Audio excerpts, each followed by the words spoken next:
Countdown for blast off. X minus 5, 4, 3, 2, X minus 1, fire.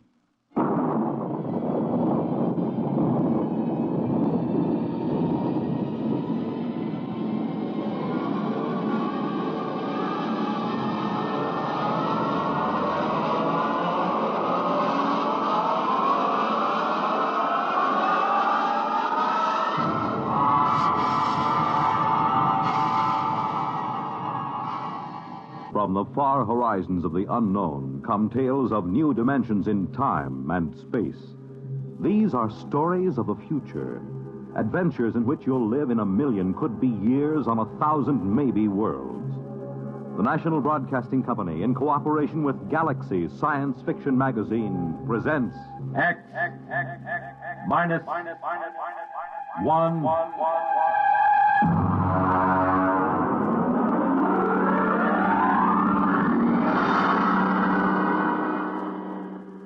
Tonight, The Discovery of Morniel Mathaway by William Tent.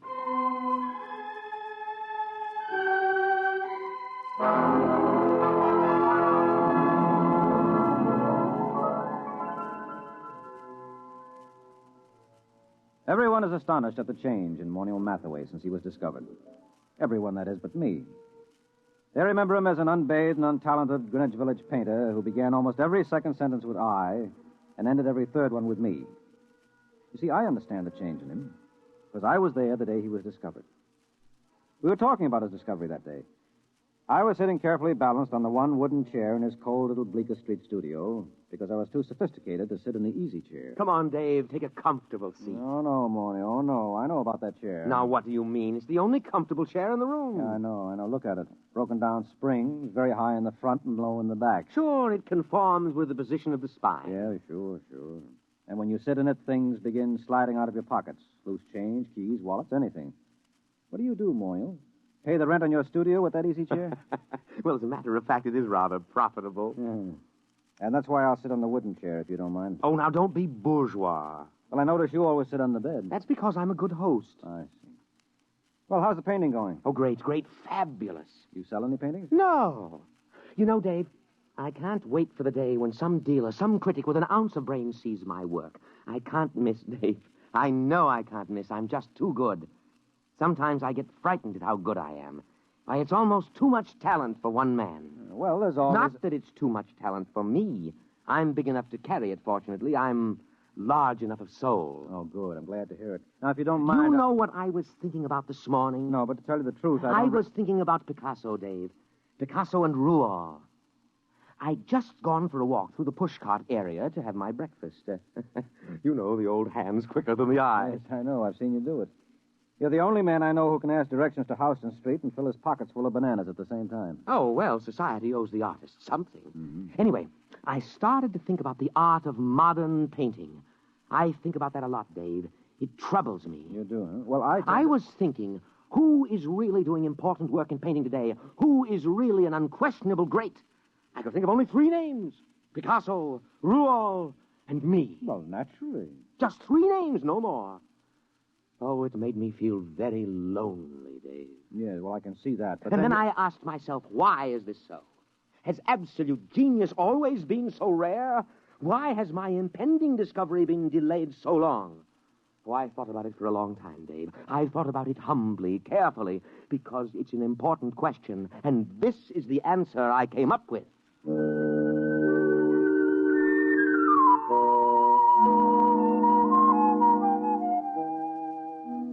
Don't bother waiting for the answer that Morniel came up with. It turned out to be a theory of aesthetics I'd heard at least a dozen times before from a dozen other painters in the village. Morniel was a bad painter, there was no question about it. I say that not only from my opinion. I've roomed with 2 modern painters, and I've been married for a year to another, but... Well, for example, a friend of mine, a fine critic of modern art, took a look at one of Morniel's paintings, which he hung over my fireplace in spite of my protests, and just kind of stared slack-jawed. What does he call that technique? Well, he says it's smudge on smudge. Well, I can believe it. Smudge on smudge, white on white. Non-objectivism, neo-abstractionism, call it what you like. There's nothing there, nothing. Well, it doesn't even have the interest of those paintings that chimpanzee did a couple of years ago. He's just another of those loudmouth, frowsy, frustrated dilettantes that infest the village. Why do you waste your time with him? Well, for one thing, he lives right around the corner, and he's kind of colorful in his own sick way. And he does have one great talent. It's not in painting. No. Now, you see, I just get by as far as living expenses are concerned. Things like good paper to write on, good books for my library, well, I can't touch them. And sometimes the yearning gets too great. You know, a newly published collection by Wallace Stevens. Well, if I find one I want, I just go over to Morniel's and tell him about it. He doesn't lend you money. Oh, no. Now, you see, we go out to the bookstore and we come in separately. And then I start a conversation with the proprietor about some very expensive out-of-print item I'm thinking of ordering, and Morniel just says, "Don't mind me, I'm browsing." Well, that's the high side. I'm browsing. Well, what happens? Well, while I'm keeping the proprietor talking, Morniel snaffles the Stevens. Isn't that just a little bit, Oh, well, I intend to pay for them, of course, just as soon as I'm a little ahead. Well, why does he do this for you? Oh, well, I pay off. I go through the same routine at an art supply store so Morniel can get canvas and paint and brushes. Of course, I really have to pay for Morniel's browsing. I have to suffer through listening to him, and then my conscience bothers me. Oh, it does. Yes, you see, I intend to pay for my things, but I know he doesn't. And that's why my conscience bothers me.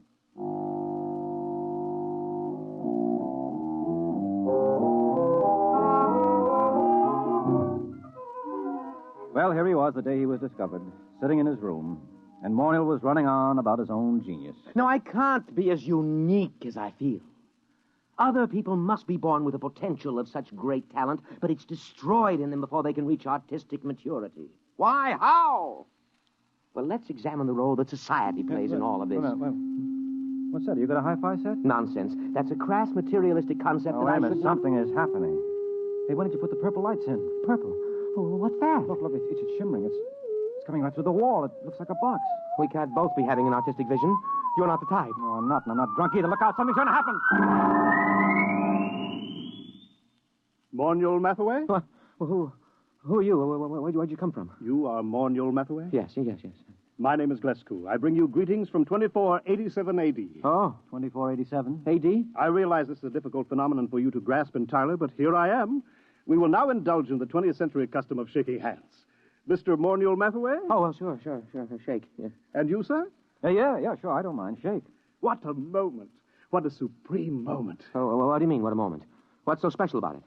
Are you the inventor of time travel? Me, an inventor? No. Time travel was invented by Antoinette Ingeborg, and, well, that was after your time.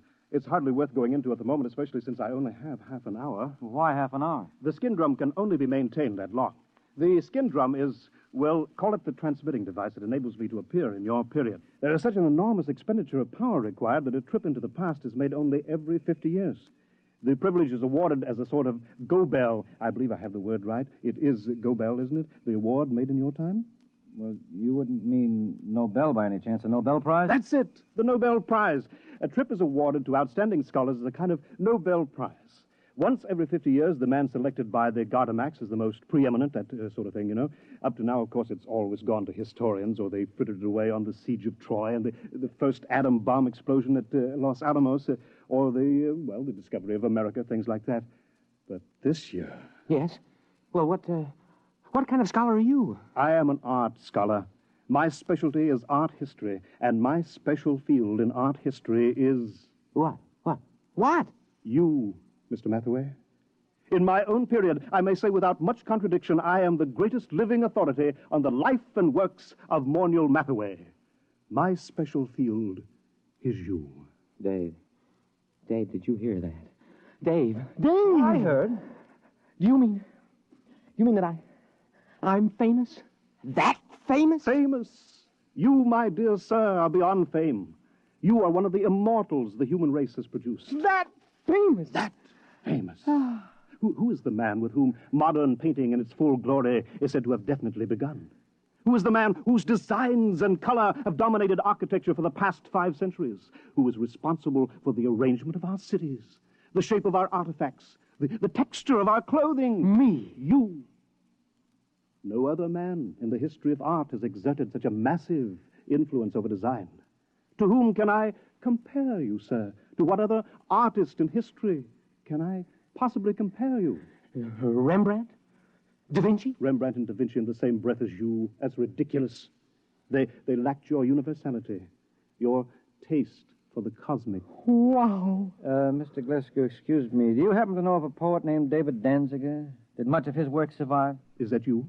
Yes, that's me. Dave Danziger? Well, no, I don't think so. The only poet I can remember for this time and this part of the world is Peter Tebb. Tebb? Never heard of him. Then this must have been before he was discovered. But you see, I am an art scholar. Well, you see, checking my chronometer, I see my time is getting short. But it is an overwhelming delight for me to be standing in your studio, Mr. Mathaway, and looking at you at last in the flesh. I wonder if you would mind obliging me with a small favor. Oh, sure. You name it. Nothing's too good for you. What do you want? I wonder, I'm sure you don't mind, could you possibly let me look at your painting? The one that you're working on at this very moment. Well, sure. I have one right over here. Just, now pull the easel around. There you are. I intend to call this Figured Figurines number 29. Hmm? Oh, but this... What's the matter? Well, surely this isn't your work, Mr. Mathaway? Yeah. It's my work, all right. Figured Figurines number 29. Recognize it? No, I do not recognize it, and that is a fact for which I am extremely grateful. Could I see something else, please? Something a little later. Well, that's the latest. Everything else is earlier. Here, you might like this. Now, I call this Figured Figurines number 22. I think it's the best of my early period. Oh, dear. You know, well, this looks like smears of paint on top of other smears of paint. Right. Only I call it smudge on smudge. But you probably know all about that, being such an authority on me. And now, here we have Figured Figurines number 12. Do you mind leaving these figurines, Mr. Mathaway? I'd like to see something of yours with color and form. Well, I haven't done any real color work for a long time. Oh, wait a minute. Wait. I have one over here somewhere, an old canvas. I was going to paint over it. Here we are. This is one of the few examples of my mauve and mottled period that I've kept. Oh, right. I can't imagine why. It's positively, oh, dear. Oh, now, wait a minute. Let me show you some of my intestinal period. Here. Here's a particularly good one. It's called Large Intestine Rampant. You like it? Oh, please. I think I'd like to sit down. Well, take the comfortable chair. And here's another one called Small Intestine Incisive. Oh, it's rather good, don't you think? I managed to avoid completely any definite line. You notice that? I don't suppose you ever drink of Glafax. Oh, no, of course you don't. It hasn't been invented yet. Oh, now here's one that's bound to be great. It's one of my earlier smudge on smudges. It's called Fly Ash. I painted it by coating the canvas with slow-setting glue and leaving it out on the window for about 2.5 hours. Notice the delicate deposit of soot. Oh, please. Please, Miss Mathaway, please. Oh, I've got lots more. I don't understand this. All these canvases, this is obviously before you discover yourself and your true technique. But I'm looking for a sign, a hint to the genius that is to come, and I find... Well, how about this one? Here. Oh, please. Oh, take that away. Oh, dear. Oh, dear, no. Oh, look, I'll have to leave soon. I don't understand this at all. Let me show you something here, gentlemen. Here, a pocket edition of the source book. The complete paintings of Morniel Mathaway, 1928-1996. Were you born in 1928? Yep. May 23rd, 1928. Here, look at the first painting. Well, that's beautiful. I mean, the color, that's incredible. Oh, well, that stuff. Well, why didn't you tell me you wanted that kind of stuff? You mean you have paintings like this, too? No, not paintings. One painting. Oh, I did it last week as a sort of an experiment, but I wasn't satisfied with the way it turned out, so I gave it to the girl downstairs. Would you like to look at it? Oh, yes. Very much. Well, here, I'll just toss your book on the bed. Come on, it won't take a minute or two.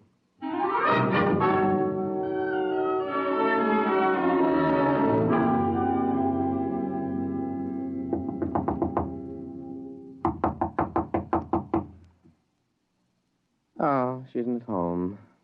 I thought she'd be home now. Oh, I did so want you to see that painting. I want to see it. I want to see anything that looks like your mature work. But time is getting short. The chronometer... I'll tell you what. Anita here has a couple of cats that she asked me to feed when she's away for a while. So she's given me the key to her apartment. Suppose I, browse upstairs and get it. But she... Suppose I browse through my room and get it. Get it? Oh, yeah. You go ahead and browse, sure. Fine, but please hurry. Oh, sure, I'll hurry. I won't take long browsing.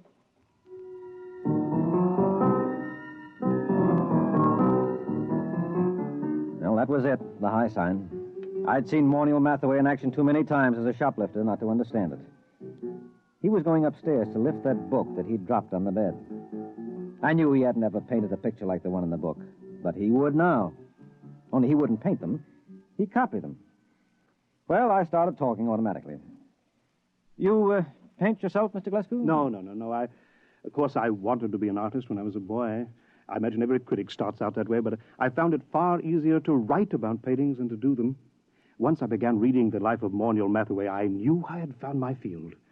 Not only do I empathize closely with his paintings, but he seems so much like a person I could have known and liked. That's one of the things that puzzles me. He's quite different from what I had imagined. Yes, I'll bet he is. Of course, history has a way of adding romance to an important figure. Mm-hmm. Oh, dear, I'm running out of time here. Do you think you'll be back with the key soon? I've practically no time left. I've just got to get upstairs to the time translator. I just can't wait. I'll have to hurry now. Oh, dear, no, I did want to see an original Mathaway. I did want to. Mr. Mathaway, Oh! What's the matter? The time translator, it isn't here. It's gone. The book is gone, too. And Mathaway, he stranded me here. He must have figured out that getting inside and closing the door made it return. Yeah, he's a great figure. And he'll probably figure out a very plausible story to tell the people in your time to explain how the whole thing happened. Why should he work his head off in the 20th century when he can be an outstanding hero-worship celebrity in the 25th? So what'll happen if they ask him to paint merely one picture? Oh, he'll probably tell them he's already done his work and feels he can no longer add anything of importance to it. He'll no doubt end up giving lectures on himself. Don't worry. He'll make out. It's you I'm worried about. You're stuck here, aren't you? Are they likely to send a rescue party after you? No. Every scholar who wins the award has to sign a waiver of responsibility in case he doesn't return. No, I'm stuck here.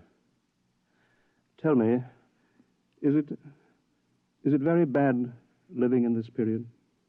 Well, not so bad. Of course, you'll need a Social Security card. And I don't know how you go about getting one at your age. And, well, the immigration authorities may want to question you since you're sort of an illegal alien. Oh, dear. That's awful. Wait a minute. It needn't be. I'll tell you what. Morniel has a Social Security card. He had a job a couple of years ago. He keeps his birth certificate in that drawer along with his other papers. Now, why don't you just assume his identity? He'll never show you up as an imposter. So do you think I could? Won't I be... won't his friends, his relatives... No, he hasn't got any family, and I'm about the only friend he's got. You could get away with it. Maybe grow a beard and dye it blonde. Naturally, the big problem would be earning a living. Being a specialist on Mathaway and the art movements derived from him wouldn't get you set an awful lot right now. But I could paint. I've always dreamed of being an artist. I don't have much talent, but there are all kinds of artistic novelties I know about, all kinds of graphic innovations that don't exist in your time. Surely that would be enough, even without talent, to make a living for me on some third or fourth-rate level.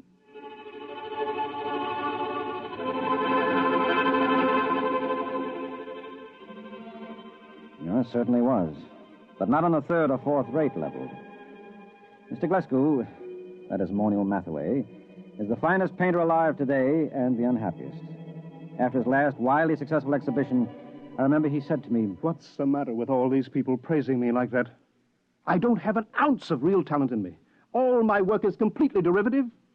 I've tried to do something, anything that was completely my own, but I'm so steeped in Mathaway that I can't seem to make my own personality come through. And those idiotic critics go on raving about me, and the work isn't even my own." Well, then whose is it? Mathaway's, of course. We thought there couldn't be a time paradox. I wish you could read all the scientific papers on the subject. They fill whole libraries because it isn't possible, the time specialists argue, for a painting to be copied from a future reproduction and so have no original artist. But that's what I'm doing. I'm copying from that book by memory. Look, Glasgow, that is Mathaway. Don't knock yourself out. But it's dishonest. No, it isn't. You're deliberately trying not to copy those paintings. You're working so hard at it that you refuse to think about that book or even discuss it. As a matter of fact, when I tried to get you to talk about it a little while ago, you couldn't actually remember it. That's true. That's true. You're the real Morniel Mathaway, and there's no paradox. You're actually painting those pictures. You're not copying them from memory. I know in my heart that they're not mine. All right, I'll forget it. Anyway, you're a much nicer guy than Mathaway ever was. And besides, a buck is a buck.